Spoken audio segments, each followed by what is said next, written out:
Я тут недавно задумался. А всегда ли 2 плюс 2 равно 4?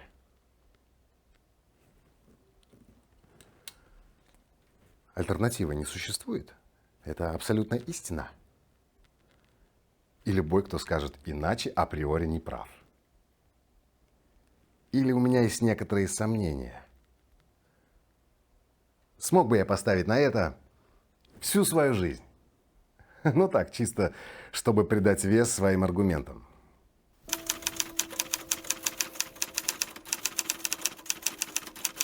Хозяин, плохие новости. Волки ночью еще 3 овец разорвали. Да как же так? Я до самого рассвета бродил по округе. Все перепроверил и перепробовал. Не оставалось овец на пастбище. Ну, а у гадальных палочек спрашивали?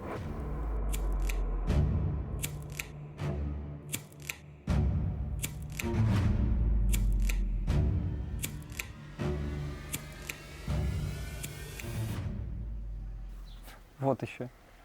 Использовать благословенный инструмент для таких бытовых мелочей? Отри, ты иногда как скажешь, хоть стой, хоть падай.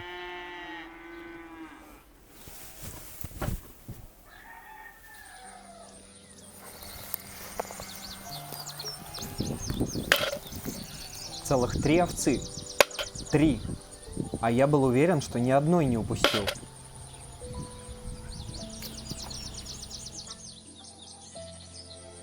Эх, если бы я только мог знать, все ли овцы вернулись в загон или нет.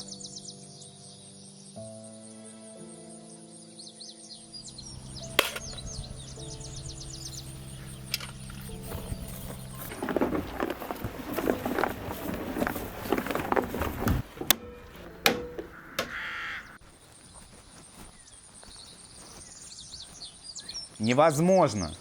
Ни одной мертвой овцы за 2 месяца. Отри, ты опять не спал всю ночь. Какой уж тут сон. Ну, я правда не знаю, как тебе еще это объяснить. Это не магия.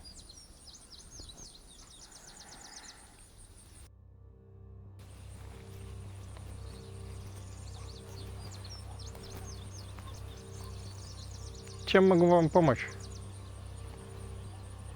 Маркус Замысловатус Максимус? Зовите меня просто Марк.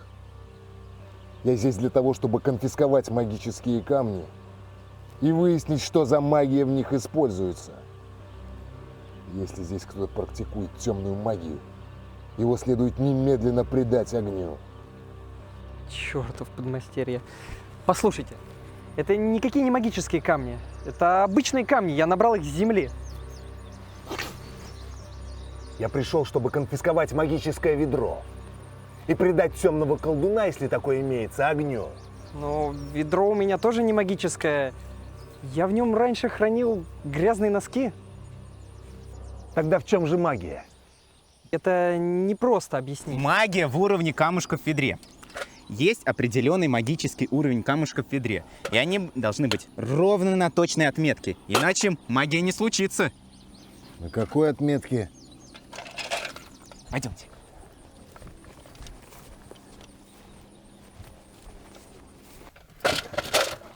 Если в ведро добавить больше камней или убрать несколько, они не будут на магическом уровне.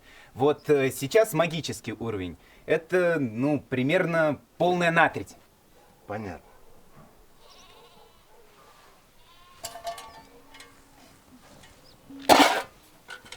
Ну вот, магический уровень этого ведра – это наполовину полное.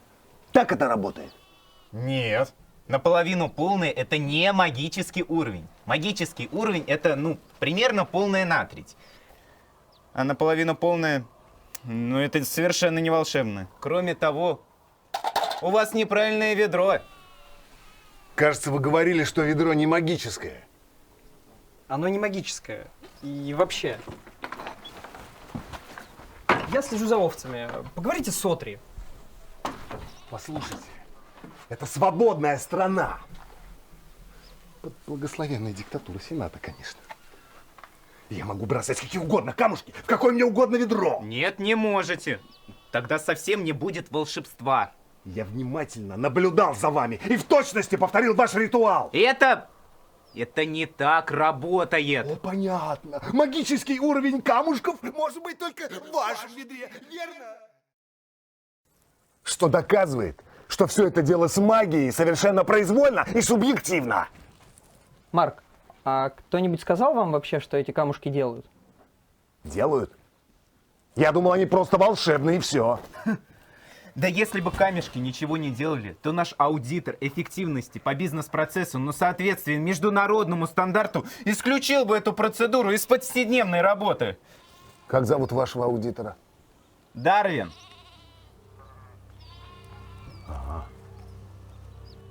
Чарльз имеет репутацию строгого ревизора. И что? Камушки благословляют стада и ведут к приумножению овец? Нет. Сила камушков в следующем. Если мы смотрим в ведро и видим, что камней-то не осталось, то мы знаем, что и на пастбищах их нет. Если же мы не используем ведро, то мы вынуждены искать овец до самой ночи.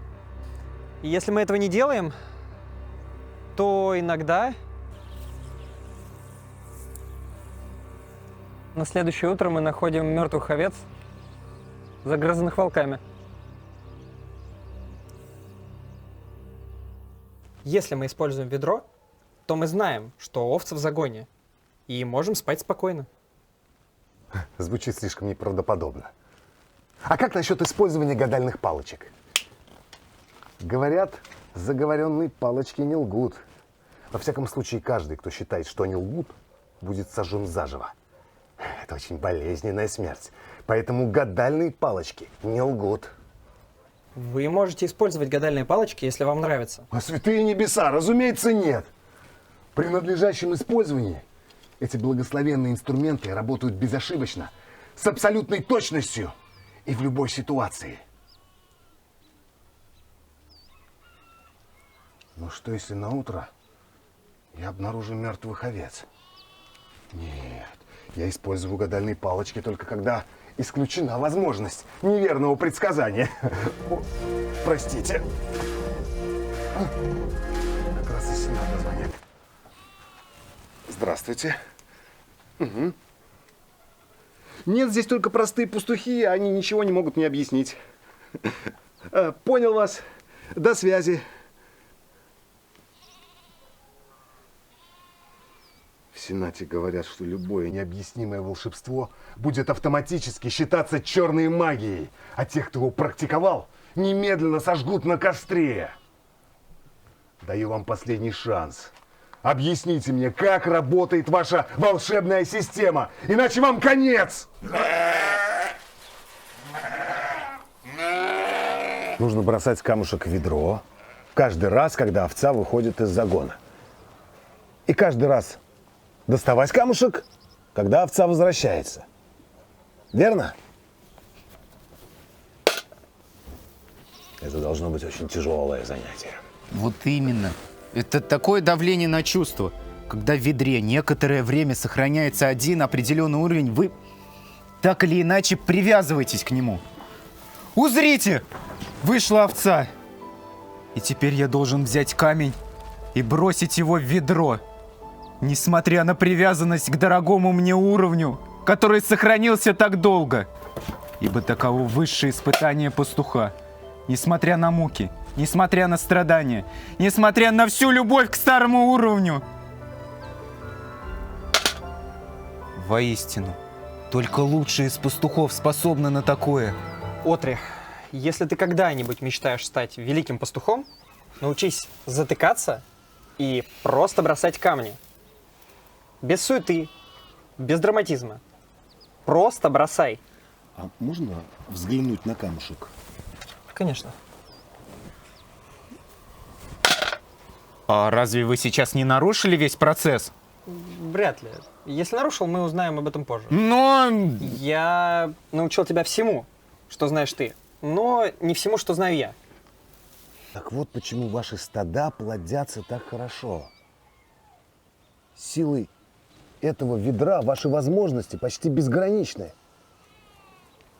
Можно оставить только несколько овец, чтобы не следить за целым стадом.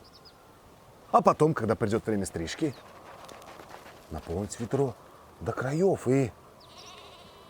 Святые небеса, да вы хоть представляете силу открытого вами волшебного ритуала? Так не заработает. Если вы забросите камушек, хотя овца не вышла, или достанете камушек, хотя овца не вернулась, это нарушит ритуал. Марк, это отличная идея. Давайте протестируем ее. Мы можем использовать разные ведра. Ну, или давайте используем другие камни. Вдруг наши камни имеют не те магические свойства. Ну, или давайте используем камни, вырезанные в форме маленьких овец. Не поможет. Вы уверены? Я пробовал. Это не сработало. А что именно вы пробовали? Да все.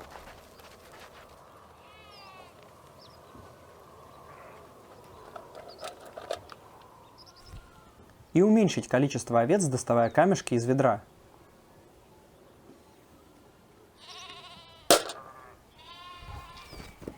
И увеличивать их число, добавляя лишние камни. В обоих случаях безрезультатно. Зря только время потратил. Я же с самого начала знал, что ничего не получится. Так вот в чем дело. Вы не верили, что у вас что-то получится. Магия стимулируется верой и силой воли. Если не веришь, что сможешь, тогда и не сможешь. Вам нужно изменить свою веру в результат опыта. И тогда изменится сам результат. Забавно. Отри сказал то же самое, когда я поведал ему о своем методе. Мол, это настолько смехотворная чушь, что он мне никогда не поверит. И у него этот метод точно не сработает. И как же вы его убедили? Я сказал ему заткнуться и следовать инструкциям. А когда метод сработал, он в него поверил. Что за ерунда? Я не верю в магию, которая работает независимо от того, веришь в нее или нет. Я говорил то же самое. Ну, очевидно, я ошибался. Но если вы не верили в магию, которая работает независимо от того, веришь в нее или нет, то почему метод с ведром сработал, когда вы в него не верили? Вы что, верили в магию, которая работает независимо от того, веришь в нее или нет, независимо от того, веришь ли ты в магию, которая работает, веришь в нее или нет? Я, по-моему... Тогда, если вы не верили в магию, которая работает независимо от того, веришь в нее или нет, то... Марк, по-моему, вы не понимаете, в чем смысл ведерного ремесла. В этом творческом деле не обязательно начинать с веры. Скорее, человек сначала видит ведерное ремесло в действии, а потом приходит к вере в него. Или вы верите, что это так? Да, я верю, что это так, потому что это факт. Моя вера обусловлена реальностью, а не наоборот. Вот мы и добрались до корня проблемы. Что это за дело с вашей так называемой реальностью? Как по мне, называть веру истинной или настоящей, в отличие от просто веры, это все равно, что сказать «я очень-очень верю во что-то». В общем, откровенно говоря, я и сам не знаю, откуда взялась вся эта муть с реальностью. Но иногда я очень сильно жду, что что-то произойдет. А происходит совершенно другое. Даже когда моя гипотеза идеально согласуется со всеми имеющимися свидетельствами, даже тогда происходят сюрпризы. И мне просто нужно как-то по-разному называть ожидаемые результаты и реальный опыт. Первое я называю верой, а второе — реальностью. Даже вообще не знаю, зачем я вообще слушаю эту чепуху. Подождите! Слушайте, все, что вы говорите об этой так называемой реальности, это всего лишь еще одна вера. Реальности нет, есть только убеждение. По вашей логике, еды не существует. Потому что неважно, что человек будет есть, он должен делать это ртом. То есть есть только рты. Именно. Еда не существует вне рта. Это бессмысленно. Еда – это не связанная идея, поэтому мы все голодаем до смерти. Еды не существует. Но я не голодаю.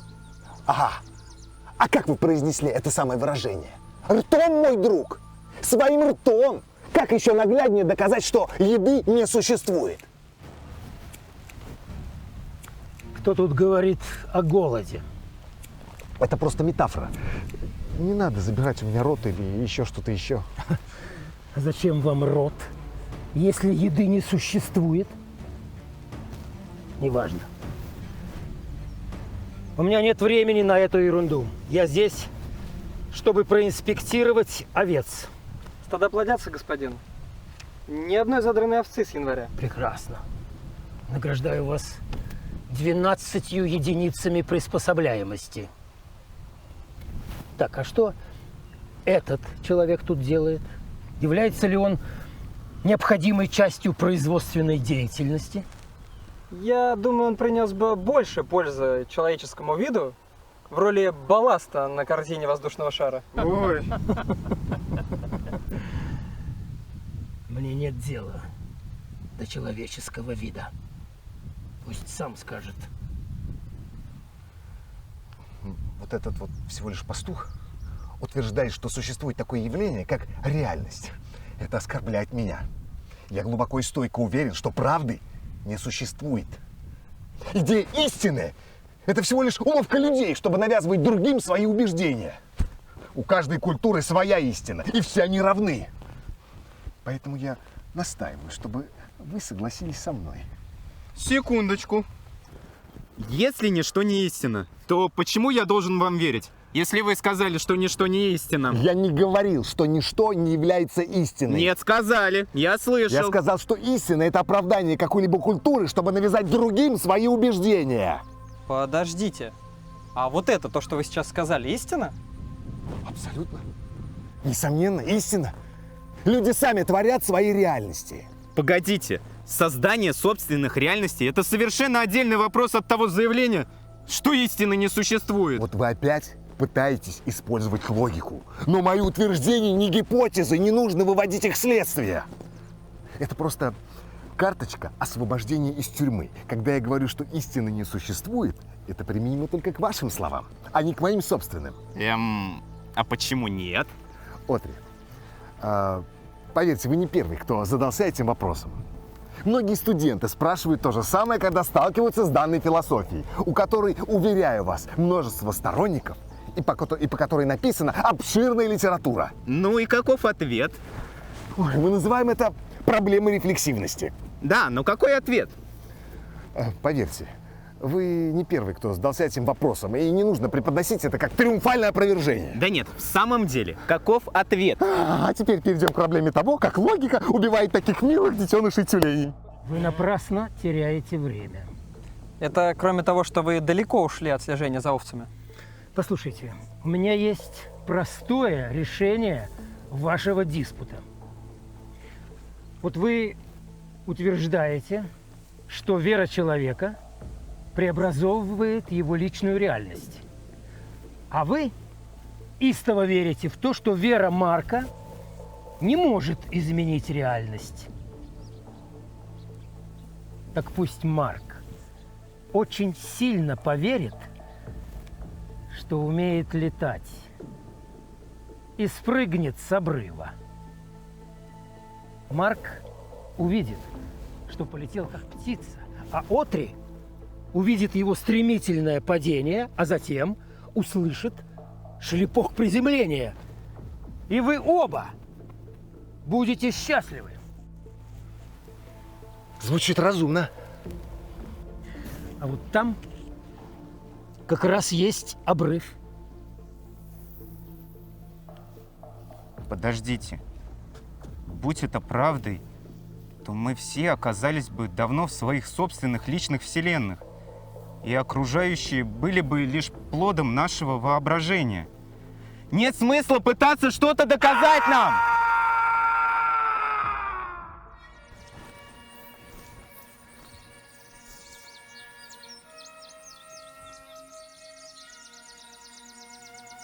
Неужели это было действительно необходимо? Необходимо? Это просто произошло. Я не совсем понимаю ваш вопрос. Я правильно понял, что весь этот разговор про истину случился из-за вашей системы фиксирования овец с помощью ведра с камешками? Все верно. Он посчитал ее магической, прям как Отри. Ну еще бы. Она же такая простая.